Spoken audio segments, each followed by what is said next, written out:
Fil-jum dinja s-saħħa u s-sigurtà l-Ministru għall-Ġustizzja u r-Riforma tas-settur tal-Kostruzzjoni, Jonathan Attard, żar il-kumpanija rinomata Foster Clarks, akkumpanjat mill-Kap Eżekuttiv tal-Awtorità għas-Saħħa u s-Sigurtà fuq ix-xogħol, l-OHSA Josien Kutajjar.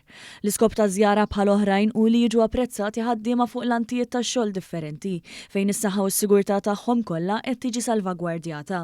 Il-Ministru nnota l-investiment kontinwu li twettaq il-kumpanija mhux biss fl-operat imma wkoll fl-impjegati fejn minkejja l-impenji ta' produzzjoni xorta jiġi allokat il-ħin biex il-ħaddiema jiġu aġġornati dwar prattiċi tas-saħħa u s-sigurtà fuq ix-xogħol. Dawn il-jiem li ħajwasluna biex niċċelebraw jum il-ħaddiem kien opportun li nkomplu nżuru kumpaniji Maltin bħal Foster Clarks li huma eżemplari mhux biss dak għandu x'jaqsam ma' s-saħħa u s-sigurtà manka l-fatt li jivvalorizzaw il-ħaddiema u l-impjegati tagħhom. Waqt din iż-żjara ġie notat li jeżistu diversi riski għal tipi differenti ta' xogħol li għalkemm ma nkunux daqstant konxji dwarhom ikunu ta' periklu għas-saħħa tal-ħaddiema. Dawn jinkludu riski minn kimiċi, mikrobi u materjal li jistgħu jikkawżaw mart respiratorju u anke problemi fil-ġilda tal-ħaddiema jekk ma jkunux ikkontrollati.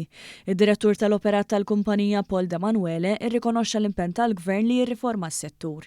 F'dan il-kuntest kien spjegat kif il-kumpanija perjodikament torganizza sessjonijiet ta' għarfien u taħriġ għal madwar 400 impjegat magħha f'taqsimiet varji.